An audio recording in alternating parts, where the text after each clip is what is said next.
What's up, everyone? Check it out. So today I've got something pretty interesting here. It's pretty unusual too. As you can see, I've got two amplifiers on the bench there that have a very similar look to them. They are both RCA branded, as you can see. I think that they were manufactured in the 1950s. This amp is mine. This one belongs to me with the black faceplate there. I bought this amp from a guy named Jay who used to take amps like this and old Bogan amplifiers and any old like PA kind of thing that he could get his hands on and modify them to be guitar amp friendly. So he changed the jacks on the side to accept a 1/4 inch guitar input and mess with the circuit a little bit to have it be just a guitar amp. And I bought a bunch of amps off of him, and this is one of those amps. And I think I bought this from him maybe in 2008. And this one over here belongs to my friend Trevor Healy, the luthier, based in Easthampton. He had this in his shop, and I said, "Oh my God, where did you get them?" And I have one at home that looks almost exactly like it. And he said, I forget where he got it from, but basically he said that it's not working properly. It needs a little help. So I took it home and took a look at it, and lo and behold, it really just needed some new tubes. And I sprayed the pots and stuff. I think you'll see they're still pretty scratchy. It's still pretty old, but I'd rather not mess with the stuff in there. If it functions and does its thing, and it's going to be like, it's over 70 years old, I feel like it's kind of worth keeping in there. So I took it home here, and here it is on my bench. And so the difference between these two, aside from the color of the knobs that you see and the kind of blue matching the cage here as opposed to the black here, and also the pilot light, which this one does not have. This is a 30 watt amplifier, and this is a 15 watt amplifier. This amp is called, I believe, an MI-122155. I'll put that down there. And you can look up online information about, you can type that in and look up, and you can see that there's other evidence of people turning these into guitar amplifiers on the internet. This one has, the only thing I can see on there, and I'll show you in a minute, it says SA152. As far as like a model number goes, there's little to no information about it out there whatsoever, despite its obvious being a part of the family with this guy here, who has stuff readily available about him. So I don't know what the deal is with that, or maybe I'm missing some kind of serial number that would help me identify further. Anyway, let's take these cages off and take a look here. See, basically this one, I've used at shows. The cage is a little scratched up and kind of busted and stuff, and I used to carry it around with me a lot. This one, the cage is in better shape, not as dinged up. But this has an interesting thing here that, if I turn this off here, I'll be able to see a little bit better, yeah. See, like there's two kind of dark holes above where the power tubes are. So somebody had some power tubes in here that were running pretty hot at some point in time. This one doesn't really have that, but so, 6 of one, half dozen of mother's brothers. All right, so let's take a look at the back here. This is the 15 watt amp. It's got this. So that's how you deal with that.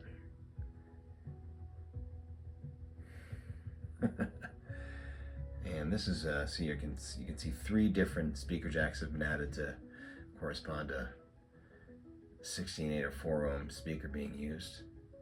And here's the information, SA152. Good luck finding information about that out there. All right, and then moving over to the 30 watt amp here. Trevor's little guy. So this still has a single speaker jack added, but the flying lead is still in use here. And this is where you can see the type of amplifier right there, MI12155-A. All right. There you can see it says it's clearly it's a 30-watt amp. Okay, here's the 30 watt with the cage off. You can see this amp is pretty much original, very minimally invasive mods to make it into a guitar amp, which is more discernible from the wire on the inside than this here. But one telltale sign is these two kind of like plug-in transformer things. I'm not just sure exactly what their specs are for these, but they're still there. And you have this 7025 preamp tube, which I believe is a variation of a 12AX7, 6A-U6A. Now, some of you tube nerds out there might know that a 6A-V6 is like 1/2 of a 12AX7. And you might think a 6A-U6 would kind of be like a 12AX7 and then a 12AU7. Maybe maybe it's a lower gain version of that single triode. But no, that's a sharp cutoff pento there, man. So don't go swapping those out. Then you got a 6SL7 over here. And this amp, being the 30 watt version, has the capability to supply the current for the filament of a 5U4GB rectifier. And then you got a couple of 6L6G, which is a really old, I think I got some over here actually. Yeah, right here in this amp. So you got, these are 6F6s that are like the Coke bottle style tubes. And then you got this 6L6G, and look at the size comparison between these two. So these things are just like beefy. And I'll tell you something, they do really sound, the addition in size really does make them sound bigger. Or maybe just this is a really good sounding pair, I don't know. Anyway, but it being able to take those means that you can use a 6L6GB or a 6L6GC. A 6L6G is probably the lowest rated of like kind of 6L6 family. 6L6GA is pretty low too. Doesn't really want a super high plate voltage, can't take a ton of abuse. So if you're cleared for that, you're cleared for anything here. So it's got GCs in it currently. I got this old pilot light, which is pretty cool. And this amp is really gross and filthy, and I had to kind of clean it up a little bit. And this you'll see here, this is not like dust or dirt that can be rubbed off. I tried to clean that pretty thoroughly, and I'm not willing to like really scratch it, because then I might take some of this lettering off, and it's really not affecting the performance of the amp, or really visible even with the cage on. All right, now I'm gonna flip it over, take off the bottom, and see what's going inside. All right, so check it out. These transformers, the power transformers in these amps, are like a potted deal with wax in them. And you can see this one, as it's been played and is heated up, as the power transformer is heated up, it's kind of like eked out some wax over the years, which is fine. It's not that big of a deal. This stuff is more like waxy, and you'll see in here in a second when I take this one apart. Actually, I already cleaned it up. I'll interject photos, because I was smart enough to take photos, but I didn't take video when I opened this up. And like I said, I use this at shows and stuff and for whatever, and definitely blasted it and put God knows what in there. And got the power transformer real hot, and the stuff that came out of that thing wasn't so much like the dignified kind of candle wax type consistency stuff. It was just this like terrible, awful brown sludge that was like the most terrible thing you've ever seen. Sludge. It was so much of it. I'll show all that to you pretty much right now.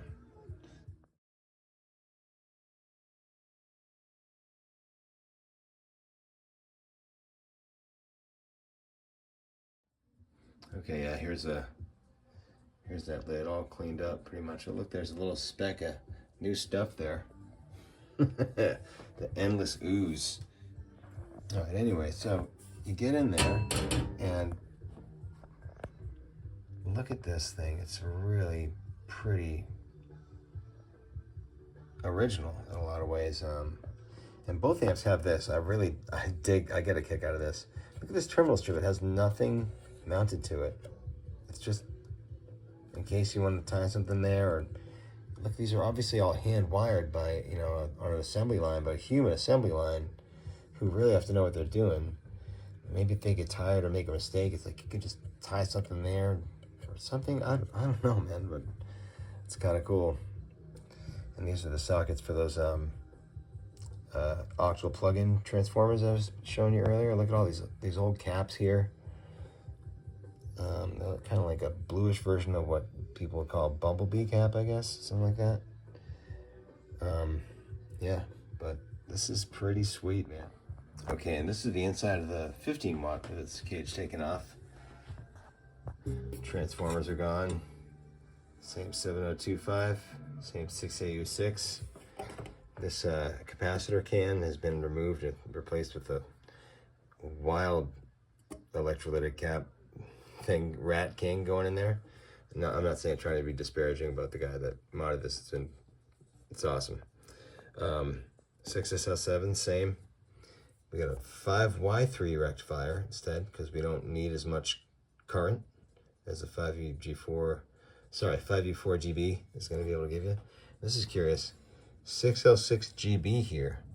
So to me that implies that this amp was very close in time, but that this guy came first and this guy came after. All right, anyhow, so this is there's that little electrolytic cap situation I was telling you about. Somehow, and this thing is still working okay. All right, I can kind of see, not really, but there are some differences. See, a lot of those caps are older and original, and amp still sounds good. This is new. Any of those are new. Obviously that. And then yeah, these speaker jacks were. This is the one that was added here. And check it out here inside the 15 watt amp. There's that there. Phantom terminal strip. Now, it is so cool to be able to have these two amps on my bench at the same time. This is outrageously cool. So in a second, I'm gonna plug them in and take some voltage readings and do a little math, and then we'll have some fun, button them back up and plug your guitar in. Okay, so this is the, as you know, the 30 watt version. That's the cathode bias resistor for the output tubes. It's reading at 177.5 ohms. And let's check take some voltage readings here. Let's see, plate voltage. Okay. 461. Just a moment ago, it was reading at 463. The amp's been on for about 5 minutes. Check the other tube.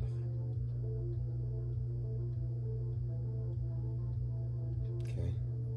Back to this one. Great. Take a look at that screen voltage.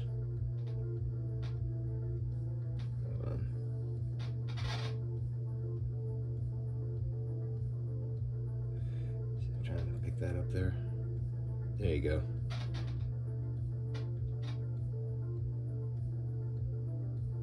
$342. Okay. On the other tube, 341, 342. Same. Cool. Now let's check that plate to cathode voltage. This is the dicey one. All right. It's pin 8.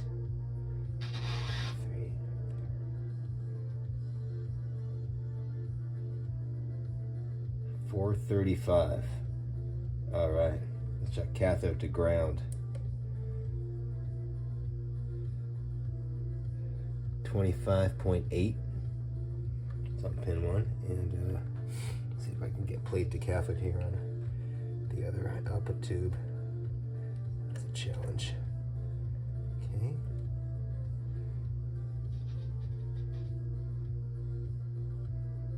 Same. And then cathode to ground.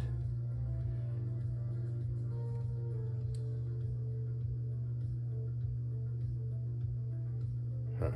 Let's see if that's, like I said, it's just dicey getting in there. 25.8, the same. Okay, and those numbers we can kind of crunch together to get an idea of the, from what I understand now, is the plate dissipation of these tubes at idle. And it's even that, there's some flaws in the math of what you're gonna see down here. So then let's move on and check out what the 15 watt amps got going on. Okay, and here's the cathode bias resistor. This amp reading at 218 ohms for the power switch.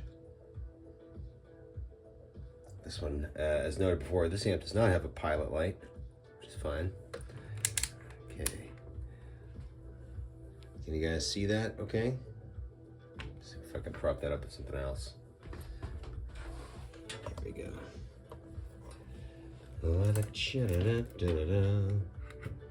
Get a load of that. Is that better?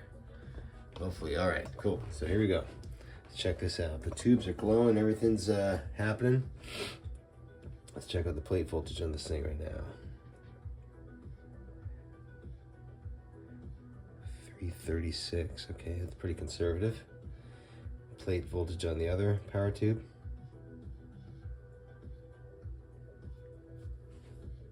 337. Cool. That's screen voltage. 296. And this is with those 6L6Gs in there. Screen voltage on the other tube. It's gonna be the same, 296.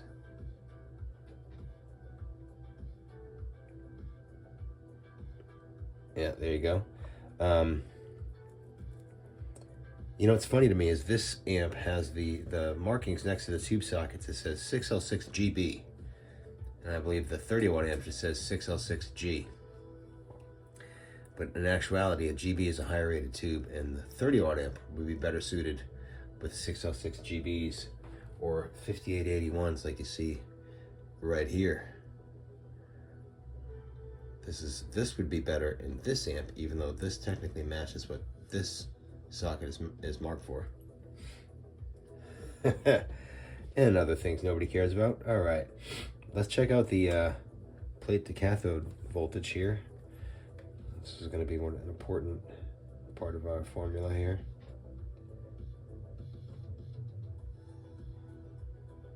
$317, and then down here,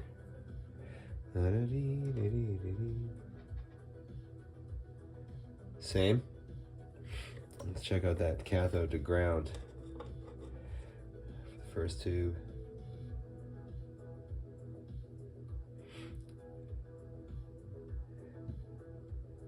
$20.7, and cathode to ground the second tube. So we're definitely might get a different number. Oh no, same. All right. So there you have it. Those are the stats for the 15 watt amp with those big fat boy 606G tubes in there. All right, so I've got the 30 watt amp here. I've got everything wired up with a nice old fashioned Morley AV switch there. The 30 watt amp is going to be going through this 112 16 ohm cabinet with a Celestian gold speaker in it. And this 15 watt amp is going to be going through my trusty 212 with a gold and a 55 hertz or whatever greenback in there. The big magnet one. So the 212 is gonna enable the 15 watt amp to have a little bit more fatter of a sound, and the 30 watt amp is going to be blasting through this gold, and they're going to sound different because of the cabinets, and maybe I'll switch them after I play for a bit. So let's see what they sound like here. Let's check it out. Okay, we're going to start with the 15 through the 212 here. The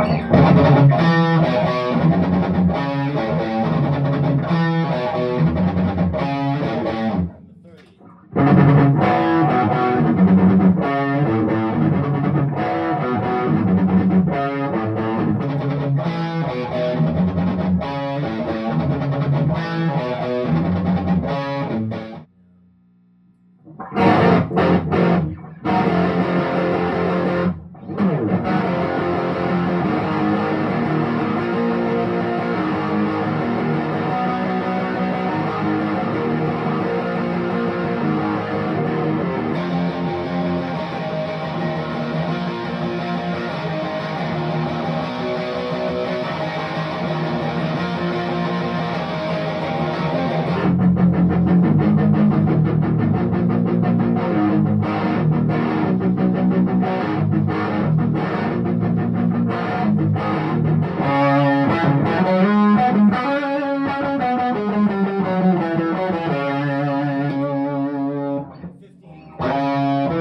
I'm gonna run the 30 through the 12 and the 15 through the single.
Try them both together now. This is gonna fucking knock the house down.